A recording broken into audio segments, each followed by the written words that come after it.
Hi, and welcome to the X22 Report Spotlight. Today we have a returning guest, Brandon Smith. Brandon is the founder and chief strategist behind the Alternative Market Project. His website is altmarket.com, and I am very happy to have him back on the X22 Report Spotlight. Brandon, welcome back to the Spotlight. Hi, Dave. Thanks for having me back on the show.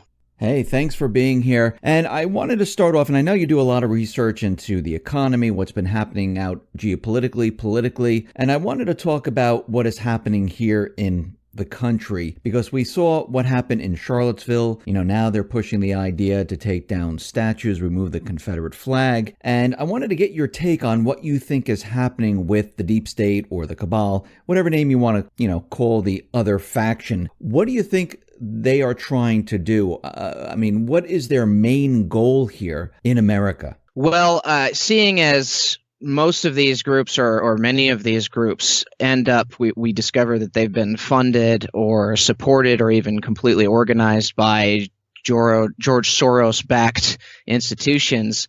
I think what is happening here is a lot of these groups are being created or encouraged by the globalists, leftist groups in particular, are being created by the globalists in order to push conservatives, poke at conservatives, enrage conservatives, help to demonize us, and eventually push us, I think, towards a totalitarian response.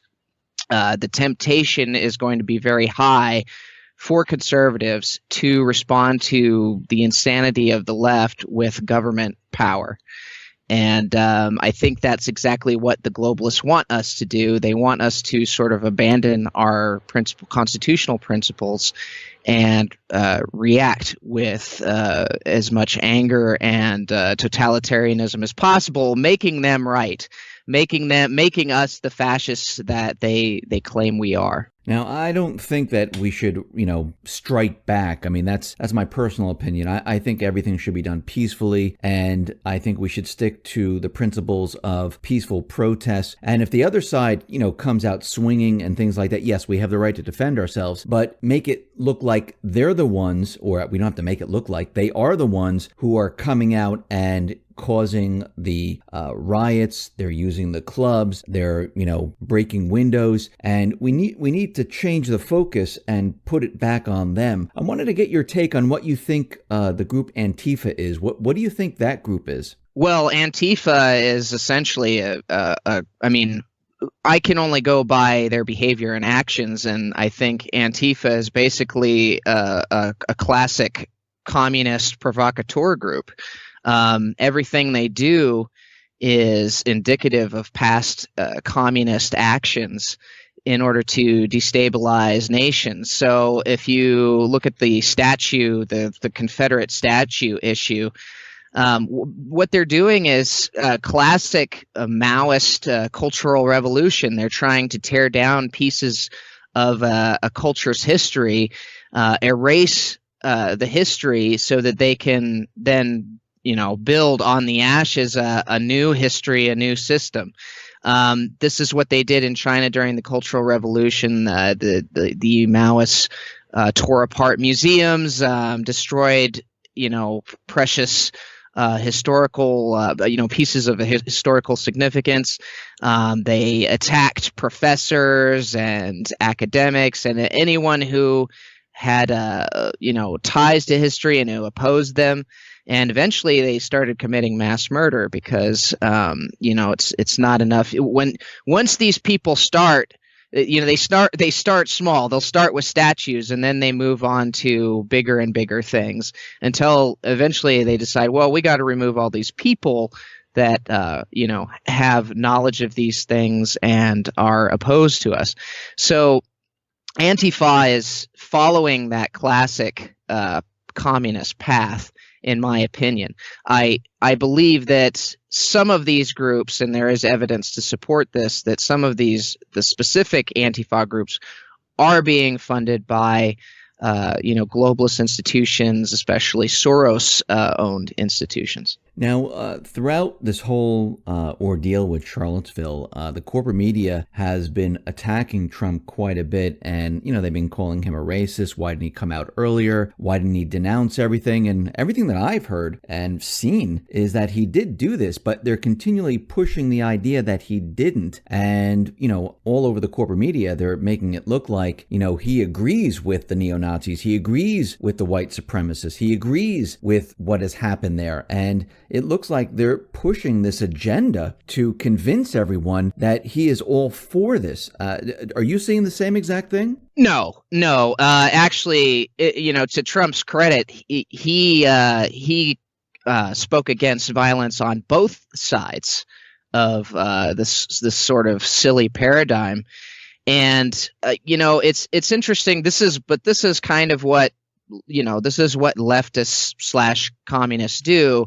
If you don't completely side with them, then you are not on their side. If you don't say, yes, you were completely in the right and we were completely in the wrong, then you are still the enemy in their mind. So he came out and said, that we should condemn violence on both sides of this spectrum, and immediately the leftists and the media interpreted that to mean that he was in support of Unite the Right, which is not what he did. It's funny because there's been a lot of violence on the leftist side. I mean, we just recently had a congressman shot by a Bernie Sanders supporter. Where was the leftist outrage on that issue? Where was the media outrage on that issue over Steve Scalise being shot? They're spending a whole lot of time on Heather Heyer and the white nationalists as if this is the end of the world. They spent maybe a few days on Congressman Steve Scalise. So this is what the left does. They have a double standard with everything. They double down on everything, and it's to us it seems like complete insanity, and it is.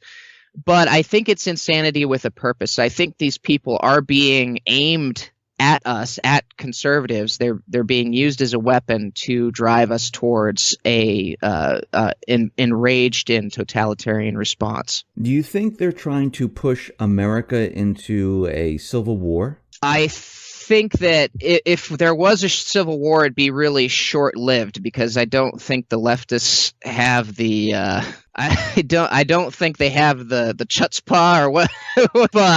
Yeah, I don't think that they have the ability to maintain that any kind of insurgency in the United States. I think they would be crushed very quickly, but I think that is the intent. I think that's the globalist intent, is to kind of use them as a weapon, and then throw them to the wolves when the time comes. And conservatives, when they get angry, they do tend to go overboard sometimes. So and we've seen this in the past. We saw this with 9/11 and the Iraq War, and I'm worried that they may be pushing us more towards that neocon sort of ideal or ideology. So do you think we're going to war with maybe North Korea? Or I know Trump came out and he gave a speech about Afghanistan where we're sending more troops in there.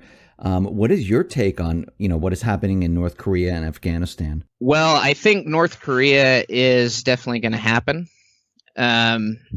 Just from the rhetoric I've never seen. I haven't seen rhetoric like this basically since the Second Gulf War, and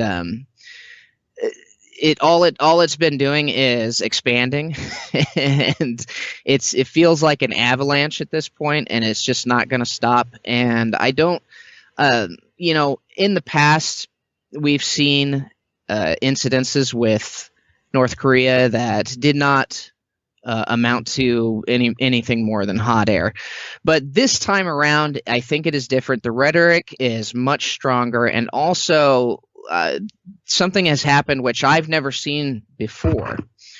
which is that China, the Chinese government, which has usually been pretty straightforward and taken a hard stance as far as any incursion into North Korea, China has now left the door open to invasion. They essentially said that if North Korea attacks first, then they will remain neutral during any act to change the regime. I've never seen this before. And the fact that China has suddenly come out with this policy or this position leads me to believe that there will be a war sometime in the near future. Who do you think is pushing this? Is this the Trump administration? Is it the intelligence agencies? Who do you think is pushing the provocations with North Korea? Well, this is classic neocon / globalist. I think Trump has either been brought to heel, as some people have said recently, or that he was always kind of under their thumb. But clearly he's playing along with a neocon or a globalist program because, especially in times of economic decline, war has always been used as a major distraction. And turn people away from the real culprits, the banking elites, and get everyone focused on the other, the foreign enemy. And this tension with North Korea is timed perfectly with the current decline in fundamentals in the U.S. economy, and now it would seem that we are seeing a market reversal. It's maybe too early to say for certain, but it looks like we're starting to hit a market reversal. So if the market does completely invert or implode, they're going to have some kind of distraction in the wings, so that people blame that. They blame the outbreak of war. They blame Trump instead of blaming the bankers for the market reversal. So right now you think that Trump, he's compromised, and he had the meeting with the generals, and he came out on television telling everyone that we're going to be staying in Afghanistan, that we're not going to be leaving just yet. But he did make it very clear that he was going after the terrorists only. We're not nation building. And he also said that, we're not going to announce how many troops or what the missions are going to be. What do you think he's up to? Do you think we're just going to stay there and this is just a story that he's telling everyone? Well, it sounds like business as usual to me. It's a very open-ended policy, which means it could change at any given moment. And, he could pull troops. He could add troops. He said no nation building, which I think was he's throwing a bone to the libertarian element of his conservative base. But it just sounds like we're going to be there forever. So that's kind of my takeaway from it. I don't think we're going anywhere for a long time, or until the money runs out, and then maybe we'll leave Afghanistan. But it sounds like we'll be there forever. So you mentioned that the market it might be reversing right now. Can you just explain what you mean by that? Well, I think basically what we've seen for the past few years is just a steady bull market. It's hasn't really real volatility has not increased for a long time, and it's almost become so predictable and repetitive that almost anyone can just jump into the market and make money, because all they have to do whenever there is a minor dip, all they have to do is buy that dip, and they make a little profit. So that's a completely created situation by the central bank, by the Federal Reserve. You would never have a market behave that way unless it was being artificially supported through stimulus and through stock buybacks, which are also supported by stimulus and low interest rates. So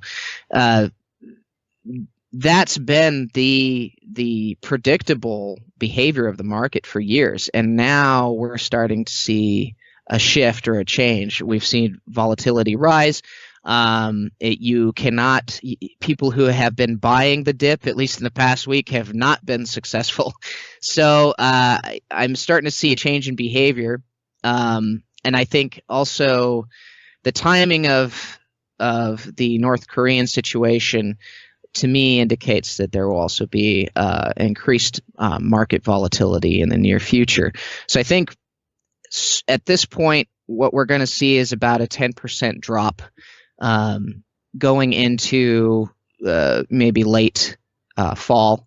And then whatever event is going to happen to cover is going to happen sometime in the fall. So I'm thinking more than likely North Korea, but there's multiple others that could be triggered. There's so many staged right now and ready to go. It's impossible to predict which one will be used. So are you saying that the economy at that time, or are you just talking about the stock market? The stock market is going to come down 10%, and you think they're going to stage an event to say, oh, this is why this is happening? Yeah, I'm speaking specifically about the stock market, but the general economy has been in massive decline for years. The only portions of the economy that have maintained any semblance of being successful are the stocks and in some cases bonds, and I guess the dollar would be another element. But I believe we're going to see a reversal in all those areas here relatively quickly. The reason I don't see stocks as very important really as far as the state of the economy goes, but a lot of people unfortunately do. That's all they look at. They look at the health of the stock market in order to gauge where the economy is at and how healthy the economy is. And so, and the banking elites know that. They know that all they have to do is artificially kick up stocks whenever they want people to stop paying attention to the economy. And they've been rather successful in that regard. So, I think there's coming a point where first of all, they can't keep it propped up forever, and they don't plan to. The Fed has stated, despite some rumors in the mainstream media, the Fed has stated pretty clearly that they're going to continue hiking interest rates and that they're going to start reducing their balance sheet. So if they do that, there will be no money going into the stock market anymore through the central bank, and the market will be sort of left to its own devices. And at that point, that's when everything will start crashing exponentially. So the bankers are pulling back, and they're pulling the plug on a lot of the support.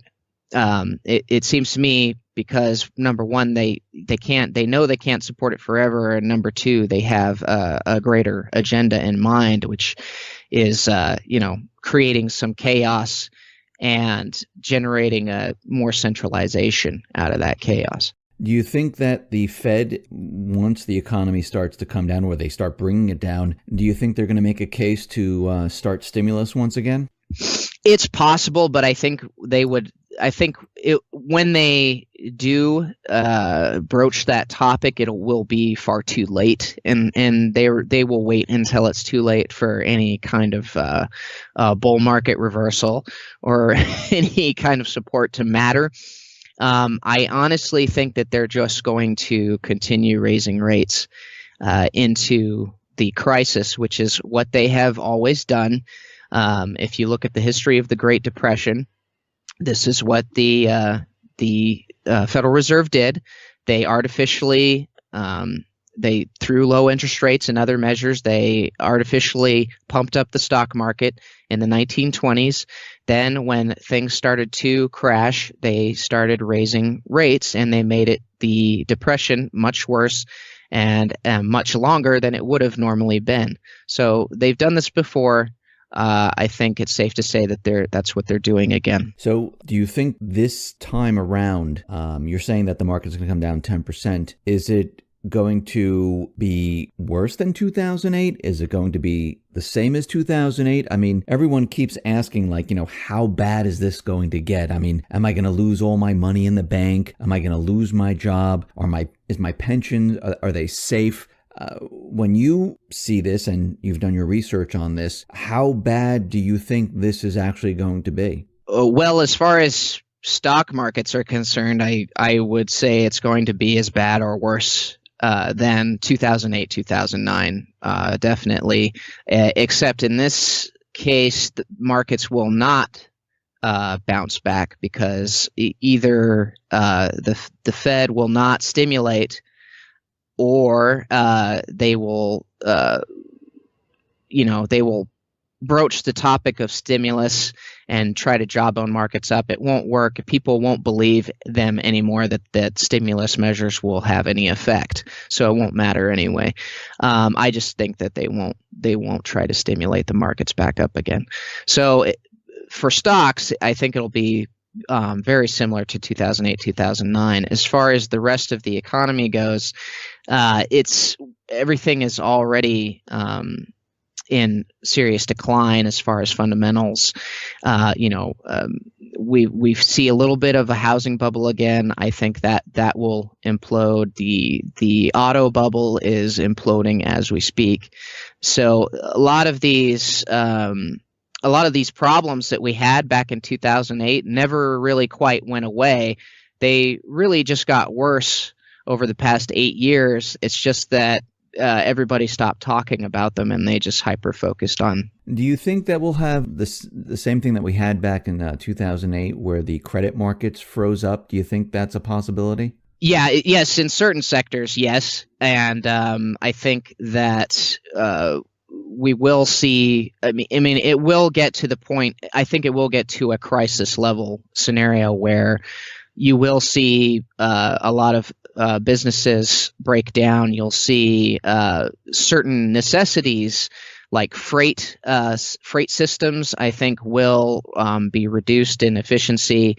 A lot of them will go bankrupt. I think, grocery stores will start to see thinner shelves. But I don't think this will happen overnight. A lot of people, they watch too many movies, too much TV. They think they wake up one morning and the zombies have taken over. That's not how this is going to be. I think it's going to be a slow grind down, and a lot of this will happen in stages. It might happen faster than it has been happening, like over the course of a year or 2 years. Rather than over the course of 8 years, but it's not going to happen overnight, and I do think that things will collapse enough to where it is pretty miserable for most people. But government entities, I think, will maintain their structure.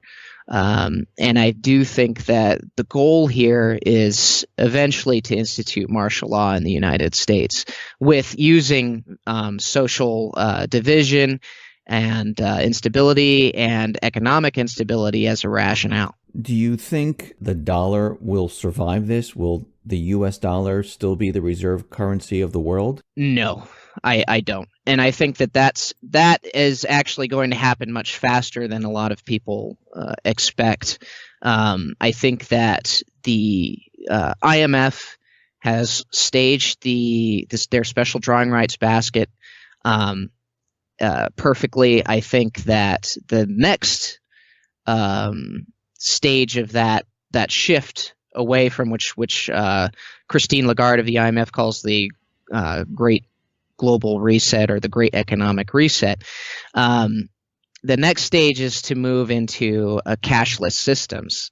And it's funny because back in 1988, when The Economist predicted or basically stated that there was going to be a global currency, a one world currency by 2018, I don't think they necessarily knew what the mechanism was going to be specifically.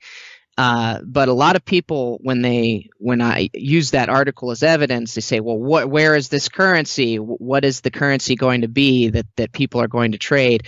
I don't see anything that could replace the dollar. Well, it actually already exists. It's cryptocurrencies. and the blockchain system, which central banks and international banks are investing in and building systems around like crazy right now. So I really believe that the blockchain technology and cryptocurrency is going to be the new one world currency. It's already in existence. It's already gaining traction. And ultimately, the IMF will, through the SDR system, introduce a blockchain type currency, cryptocurrency, if it doesn't already exist and we just don't know it yet. So you don't think the cryptocurrency will be decentralized where the people control it, not the central banks? You think the central banks somehow, some way are going to control the blockchain system that we're going to be using? Yes, or I mean, really, the way the blockchain technology is set up, and this is a major misconception that's been spread by a lot of people, in Bitcoin, the idea that this is an anonymous system. That's actually not true. A lot of major Bitcoin supporters have been forced to admit that Bitcoin is not anonymous, that the blockchain ledger records every transaction regardless, and that the federal government has been able to, whenever they want to, track down criminals or whoever they want to track down using the blockchain ledger, even if they tried to cover their tracks. So the real key to this technology is that it removes all anonymity. It removes all privacy from trade. And that's a big deal. You might not think, well, I bought apples from this guy down the street, that who cares? But when you're dealing with government, and you're dealing with an entity that has the power to enact vengeance on you for your political views or whatever else, privacy in trade is important. Privacy and how you interact, who you interact with, the things you buy, that's very important. I think that's kind of the key to blockchain technology, and that's the control, is the fact that there is no privacy in this system. And I would say if if people are going to support blockchain technology, if they're gonna back this, then they really need to start questioning the idea of privacy within this system and start demanding it. And if you can't get privacy in trade, then you need to drop that system. And that goes for Bitcoin or anything else. If it's not providing privacy, then it's not a system that we should adopt. Just one point on the cryptocurrency. I mean, from my understanding, isn't the cryptocurrency where, your name's not really attached to it? I can have an offline wallet and my name is not on it. Nobody knows who I am. My cryptocurrency is offline, and I'm not dealing with like Coinbase. I'm not dealing with Bittrex or any of the exchanges once it goes to my offline wallet. And, isn't that kind of private? Well, anything digital leaves a footprint. So you're talking IP addresses, you're talking other digital footprints. And, if all I can say is the feds have numerous times tracked people who did cover their actions just like you described. I can look up a list of different people that have been arrested using Bitcoin for various, criminal activities. And people who were knowledgeable, people who knew what they were doing as far as covering their tracks, they were still caught, they were still arrested by the feds. So until I see a crypto system that the feds cannot do that, where they can't, where the feds start to complain because they're not able to catch these people, I just can't recommend that. I certainly can't call it private. So where do you think from now until whenever, I think you said the fall, how is this going to play out? Moving forward, you said in the fall, we're going to start seeing, the stock market come down. And you said this is going to happen in different phases. In a summarized version, what are these phases that you're talking about? As far as the stock markets, or just as the economy like crashes, like you said, in this fall, we're going to have a 10% stock market crash. like what is the next phase after that? And there's is there another phase after that? Well, I think we'll enter into, the distraction phase. I think it will either be North Korea, it will be Syria, it'll be Venezuela. Somewhere we're going to have a cover event or a distraction event. At that point, I think things will move rather quickly. I do think once you start to see markets drop, you're going to start to see an increase in civil instability, because for some reason people just psychologically attach themselves to the behavior of stocks, and when you start to see stocks drop, you start to see people panic. So, and also start acting out their previous conflicts that were maybe not quite as violent. They start acting more violent. So I think we'll start to see more social instability. I think that that will, be going into the end of fall. With wintertime, it's hard to say because, things get cold. People don't want to go out and brawl in the streets as much. But at that point, once we have, say, North Korea kicks off and we do have this major distraction, I do think we'll see a very quick reversal in the stock market towards the end of the year. I think that will, it's hard to say what percentage, but I think initially 10%, and then from then on it'll be a steady decline without any major bounces. After that, I think we will start to see China and Russia completely dumping the U.S. dollar and U.S. treasuries dumping the dollar as world reserve. Now, at that point, I'm really not sure how bad things will get. I suspect that it will be pretty bad, but there will be enough stability to maintain government structure. But it's hard to say if you have civil instability and the dollar losing world reserve status at the same time. I think a lot of people will be, a majority of people in the U.S. will enter poverty, I think, at that point. And that would be going through 2018 is where we'll see just a mass explosion in poverty. After that, I really can't say. Brandon, thank you very much for being on the X22 Report Spotlight. Once again, how can people see your work? You can visit me at alt-market.com. That's alt-market.com. Brandon, thank you very much for being on the Spotlight. I really appreciate it. Thank you. Thanks for having me.